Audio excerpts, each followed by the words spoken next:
Hello friends, জয় Mohun Bagan. Last কয়েকদিন ধরে মোহনবাগানের ট্রান্সফার আপডেট নিয়ে তেমন কোনো খবর পাওয়া যাচ্ছিল না এবং অনেকটা ঝিমিয়ে পড়েছিল তোমরা বলতে পারো। তবে গতকাল মার্কাস মার্গোলাও বেশ কিছু ইম্পর্টেন্ট হিন্টস দিয়েছে, যেইগুলো থেকে অনেকগুলো সমীকরণ কিন্তু তৈরি হতে পারে।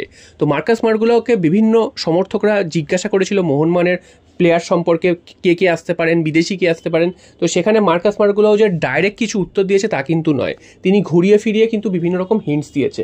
তো প্রথমেই তোমাদের বলি যে বিদেশি সম্পর্কে মার্কাসকে জিজ্ঞাসা করেছিল যে কোনো বিদেশি প্লেয়ার আসবে কিনা বা এখনো অবধি কারুর সই হয়েছে কিনা। তবে মার্কাস মার্গোলাও এটা কিন্তু স্পষ্টভাবে জানিয়ে দিয়েছে মোহনবাগানের সাথে অনেক প্লেয়ারেরই কথাবার্তা চলছে, তবে এখনো অবধি কারুর সাথে ফাইনাল চুক্তি হয়নি, যে সই হয়ে গেছে বা এরকম কিছু ফাইনাল হয়ে গেছে তা কিন্তু নয়। হ্যাঁ, অনেকের সাথে কথা চলছে, অ্যাডভান্স স্টেজেও কথা চলছে, তবে কারুর সাথেই এখন অবধি পাকা চুক্তি হয়নি।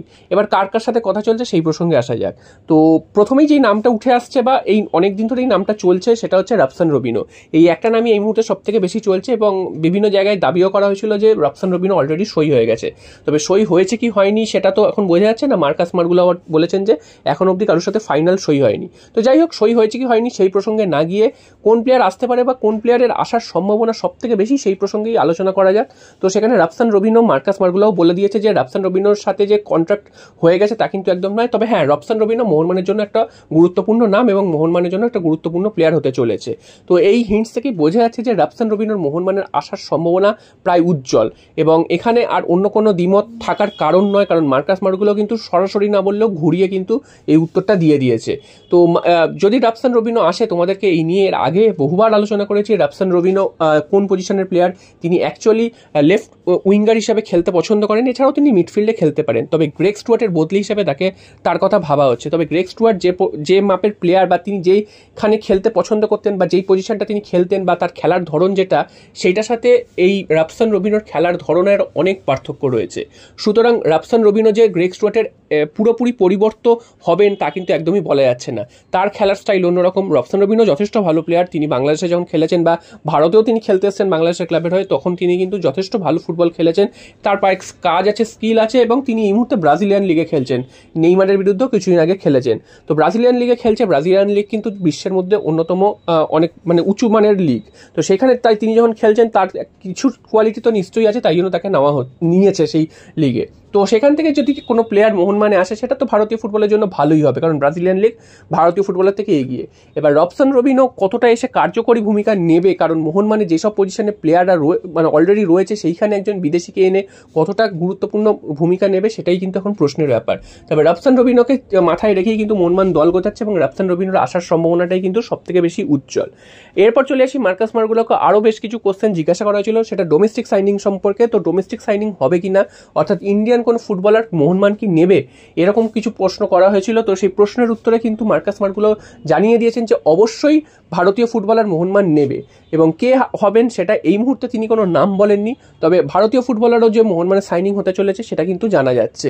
এবং এই মুহূর্তে যেই নামটা সব থেকে বেশি আলোচিত হচ্ছে সেটা হচ্ছে মেহতাব সিং।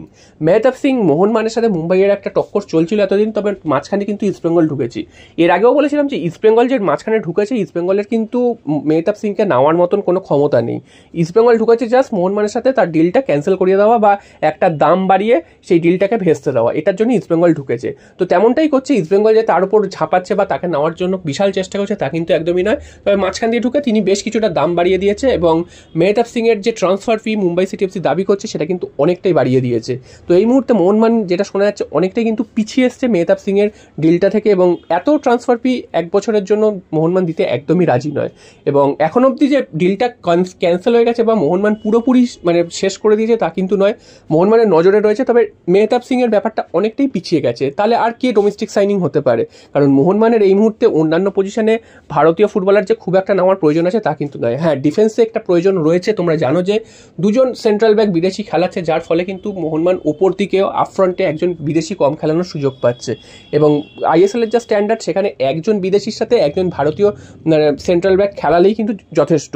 যদিও সামনে এএফসি রয়েছে, এএফসি যথেষ্ট কঠিন প্রতিযোগিতা, সেখানে মোহনবাগানকে দুজন সেন্ট্রাল ব্যাকে যেতেই হবে এবং সেখানে বিদেশির সংখ্যাও বাড়ানোর একটা সুযোগ রয়েছে। তাই জন্য মোহনবাগান চাইছে যে টম এবং অ্যালবার্টো তো রয়েছেন, একজন ভালো মানের দেশি সেন্ট্রাল ব্যাক নিতে। তো সেন্ট্রাল ব্যাকের নাম আসলেই তো কাদের নাম উঠে আসছে তোমাদের আগেই বললাম। তো মেহতাব সিং এই মুহূর্তে কিছুটা হলেও একটু পিছিয়ে রয়েছেন, তবে তার প্রতি কিন্তু হাল ছাড়েনি মোহনবাগান চেষ্টা চালিয়ে যাচ্ছে, এবং আর অন্য কোনো পজিশনে কোনো প্লেয়ার আসবে কিনা সেটা কিন্তু সময় বলবে। তবে এই মুহূর্তে কিন্তু মেহতাব সিং এবং রাফসান রবিনো এই দুজনের নামই সব থেকে বেশি উঠে আসছে, এবং মোহনবাগান যদি কোনো চমক দিয়ে অন্য কোনো পজিশনে অন্য কোনো ভারতীয় ফুটবলারকে সই করায় সেটা তো সময় বলবে। তবে এই মুহূর্তে কিন্তু যেইটুকু জানা আছে সেইটুকুই তোমাদের জানিয়ে দিলাম। জয় মোহনবাগান।